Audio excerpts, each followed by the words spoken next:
وہ بخاری اور مسلم دونوں میں حدیث ہے. نبی علیہ السلام نے ایک صحابی سے پوچھا کیا تم نے سرر شعبان کا روزہ رکھ لیا؟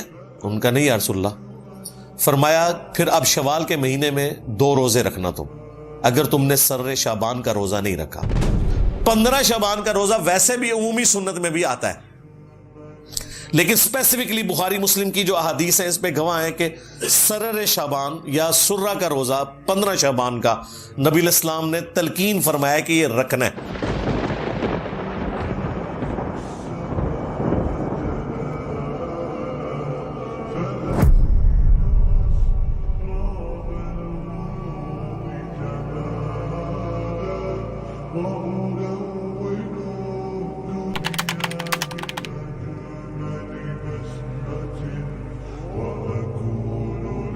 رمضان المبارک وہ مہینہ ہے جس میں قرآن نازل ہوا، لہٰذا اب اس کو سورہ الدخان کی ابتدائی 6 آیات کے ساتھ جوڑ لیں،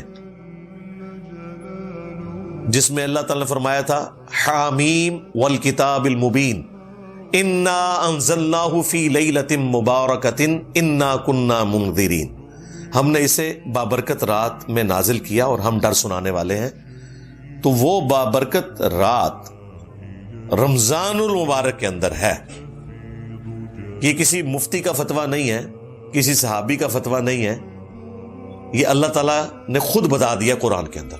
لہٰذا اب وہ کہانی تو ختم ہو گئی کہ قرآن حکیم جو ہے وہ شعبان کے اندر نازل ہوا ہے. اب چونکہ انہیں پتا تھا کہ قرآن اس کے خلاف ہے، انہوں نے نئی کہانی ایک گھڑی جو میں آپ کو سٹارٹ میں بتا چکا کہ نہیں جی قرآن 2 دفعہ نازل ہوا ہے. ایک دفعہ لوح محفوظ سے آسمان دنیا پہ، وہ ہوا تھا شب برات شعبان کی 15ویں رات، اور دوسری دفعہ جو نازل ہوا آسمان دنیا سے زمین پر وہ کہتے ہیں وہ رمضان میں ہوا. ہم کہتے ہیں لکھا کدھر ہوا ہے؟ کہتے ہیں بزرگوں نے بتایا. یہ تو اتنا بڑا ٹروتھ تھا، یہ قرآن میں آنا چاہیے تھا کہ شعبان کا مہینہ ہے وہ جس میں ہم نے قرآن کو نازل کیا لوح محفوظ سے آسمان دنیا پر، اور رمضان کا مہینہ ہے وہ جس میں ہم نے قرآن کو نازل کیا آسمان دنیا سے محمد رسول اللہ صلی اللہ علیہ وآلہ وسلم کے قلب اطہر کے اوپر. لیکن قرآن و سنت بالکل خالی ہیں اس سے. باقی جو شب برات کے حوالے سے ایک مشہور ترین حدیث پیش کی جاتی ہے وہ بھی میں ڈسکس کر لیتا ہوں. وہ جامع ترمذی میں ہے، سنن ابن ماجہ میں ہے، مشکات کے اندر بھی موجود ہے، اور یہ حدیث سب سے مشہور ترین حدیث ہے جس کو سارے لوگ کوٹ کر رہے ہوتے ہیں، خواہ وہ ڈاکٹر طاہر القادری صاحب ہوں، خواہ مولانا طارق جمیل صاحب ہوں، باپا جانی الیاس قادری صاحب ہوں، سب اس حدیث کو وہ کہتے ہیں جی دیکھیں جامعہ ترمذی میں یہ حدیث آئی ہوئی ہے، سنن ابن ماجہ میں آئی ہوئی ہے کہ نبی علیہ السلام ایک رات بقیع غرقد قبرستان میں چلے گئے اور سیدہ عائشہ آپ کے پیچھے چلی گئی کہ آپ علیہ السلام اچانک اٹھ کے کہاں چلے گئے. تو نبی علیہ السلام نے فرمایا کہ عائشہ تم نے گمان کیا کہ اللہ کے رسول تمہارے ساتھ کوئی خیانت کریں گے؟ یعنی میں کسی اور بیوی کے پاس نہیں گیا، میں تو اس رات بقیع غرقد قبرستان آیا ہوں، اور یہ آج 14 اور 15 کی جو درمیانی رات ہے شعبان المعظم کی، یہ ایسی رات ہے جس میں اللہ تعالیٰ بنی کلب جو ایک قبیلہ تھا عرب کا بہت بڑا، اس کی بکریوں کے بالوں سے بھی زیادہ لوگوں کی مغفرت کرتا ہے. تو میں اہل بقی کے لیے دعا کرنے آیا. اچھا، یہ حدیث وہ بیان کر کے کہتے ہیں یہ مغفرت کی رات ہے. اس حدیث کے ساتھ خود لکھا ہوا ہے امام ترمذی نے کہ یہ حدیث منقطع ہے، یعنی راویوں کی ملاقات ہی نہیں ہے آپس میں. پھر تدلیس کا بھی ایشو ہے اس میں.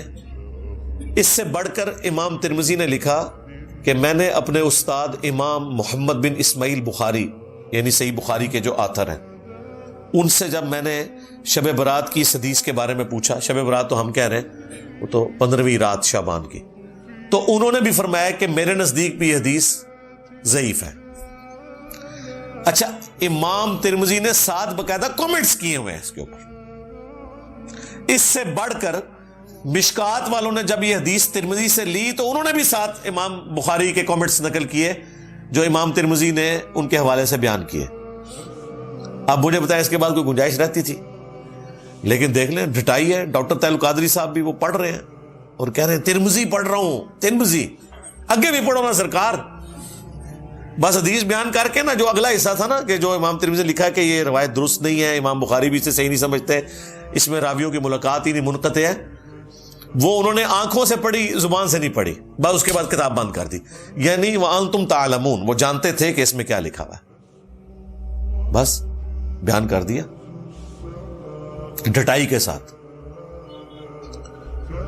اسی طریقے سے ایک اور حدیث پیش کی جاتی ہے سنن ابن ماجہ سے، وہ بھی مشکات میں بھی موجود ہے، کہ نبی علیہ السلام نے فرمایا کہ اس مہینے میں نامہ اعمال اللہ کے حضور پیش ہوتے ہیں، رات کا قیام کرو اور دن کا روزہ رکھو.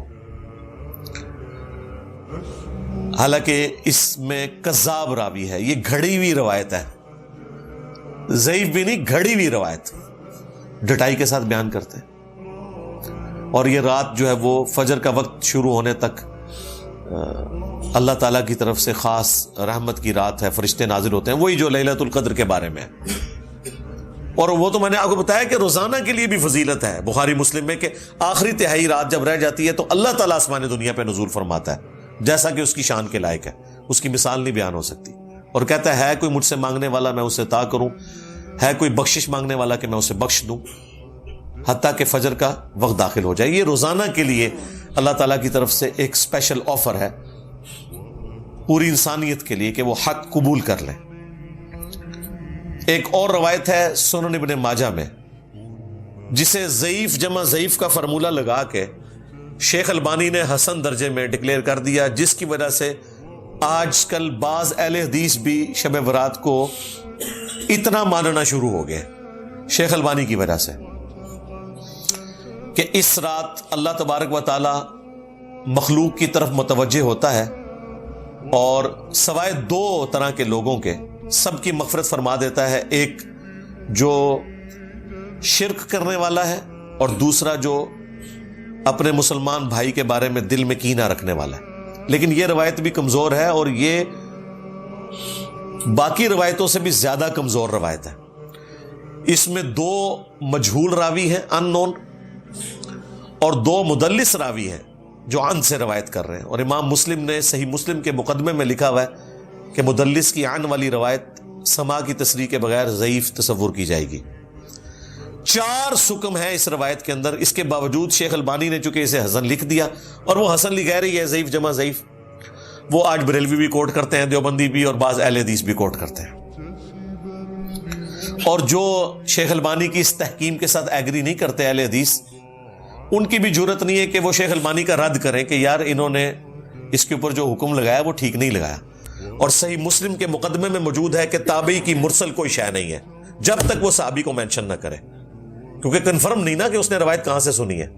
اگر صحابی سے سنی ہوتی تو بیان کر دیتے، بل وہ ان کا اپنا قول ہے انہی الفاظ کے ساتھ جو سنن ابن ماجہ میں وہ ضعیف روایت تھی کہ اس رات اللہ تعالیٰ سب کی مغفرت کر دیتا ہے سوائے شرک کرنے والے کے اور کینہ پرور شخص کے.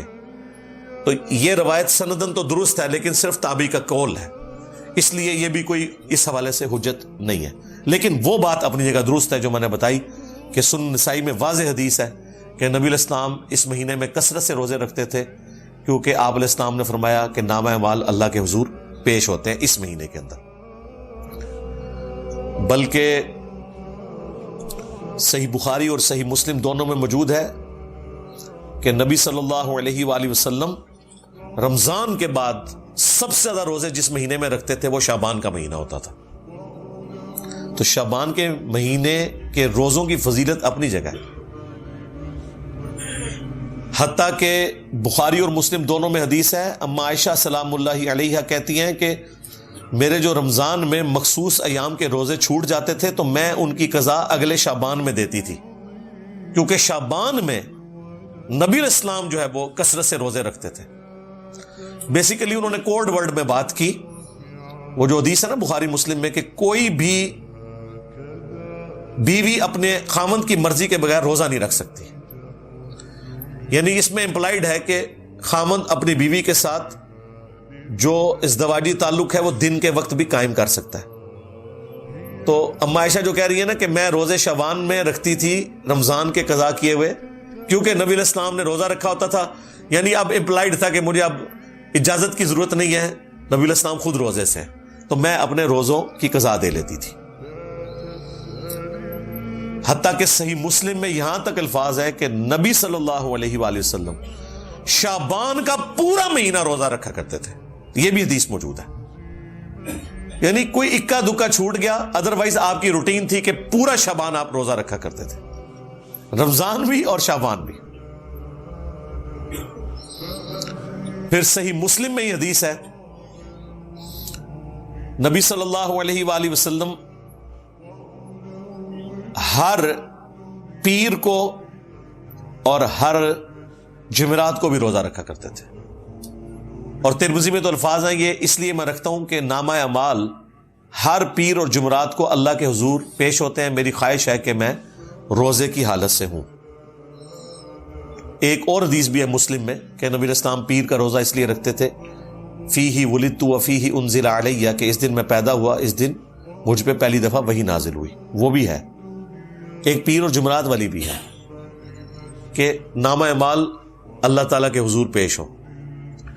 تو اب دیکھ لیں، نامہ اعمال شعبان کے مہینے میں بھی پیش ہوتے ہیں، نامہ اعمال پیر اور جمعرات کو بھی پیش ہوتے ہیں، یعنی شعبان کے مہینے میں جو سال پورے کا ریکارڈ اللہ کے پاس جاتا ہے، پورے ہفتے کا ریکارڈ جو ہے وہ پیر اور جمعرات کو، اور روزانہ بھی ہوتا ہے، جو بخاری مسلم میں حدیث ہے کہ فرشتے فجر اور عصر کے وقت ڈیوٹیاں اپنی بدلتے ہیں۔ فجر والے فرشتے جب عصر کے وقت واپس جاتے ہیں، اللہ تعالیٰ سب کچھ جانتا ہے، اس کے باوجود پوچھتا ہے کہ میرے بندوں کو کس حال میں پایا، تو وہ کہتے ہیں کہ گئے تھے تو فجر پڑھ رہے تھے، آئے تھے تو عصر پڑھ رہے تھے۔ اس طرح عصر والے جب فجر کے وقت واپس جاتے ہیں، وہ کہتے ہیں جب ہم گئے تھے عصر پڑھ رہے تھے، وہ جب واپس آئے تو فجر پڑھ رہے تھے۔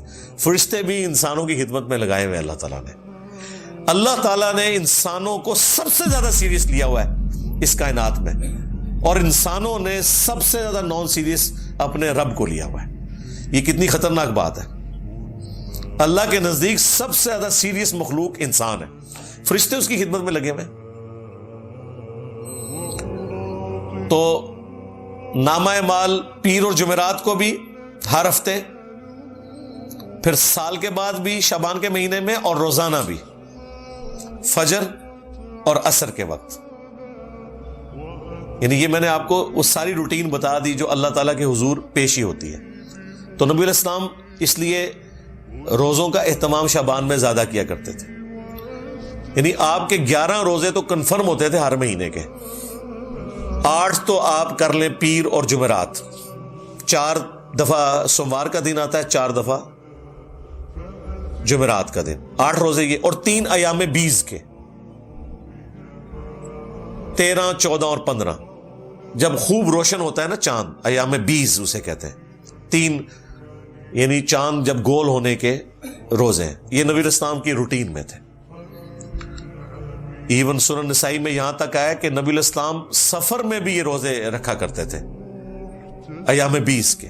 ویسے آپ نے اجازت دی ہوئی ہے، صحیح مسلم میں حدیث ہے کہ جو شخص مہینے میں 3 روزے رکھ لے وہ اسی طریقے سے ہے گویا اس نے ہمیشہ کے روزے رکھے، اور اس میں کوئی قید نہیں کہ آپ نے کب رکھنے، 3 روزے مہینے میں۔ اور اس کا بھی آسان ورژن میں نے آپ کو بتا دیا ہے کہ شوال کے 6 روزے رکھ لیں، وہ بھی صحیح مسلم میں ہے، رمضان کے بعد، تو وہ بھی پوری زندگی کے روزے ہیں، ہر مہینے بھی 3 رکھنے کی ضرورت نہیں، لیکن اگر رکھنا چاہتا ہے بہت اچھی بات ہے۔ بخاری مسلم میں حدیث ہے، ابو ہریرہ رضی اللہ تعالیٰ عنہ کہتے ہیں کہ نبی علیہ السلام نے مجھے 3 نصیحتیں کی تھی۔ نمبر 1، مہینے میں 3 روزے ضرور رکھنا، کوئی سے 3 دن، بہتر ہے اس میں ایام 20، 13، 14، 15۔ نمبر 2، اشراق کی نماز، اشراق کہہ لیں، چاشت کہہ لیں، دوحہ کہہ لیں، یہ سارے ایک ہی نماز، اوابین بھی اسی کا آیا ہے، صحیح مسلم میں اوابین کا لفظ بھی ہے اس نماز کے لیے، جو سورج بلند ہونے کے بعد پڑھی جاتی ہے۔ اور تیسرا فرمایا رات کو سونے سے پہلے وتر پڑھ لینا، ویسے افضل تو ہے آخری پہر میں پڑھنا، لیکن جس کے لیے آسانی ہے، جو یہ سمجھتا ہے کہ میرے لیے آخری وقت میں اٹھنا مشکل ہے تو وہ رات کو وتر پڑھ کے سوئے.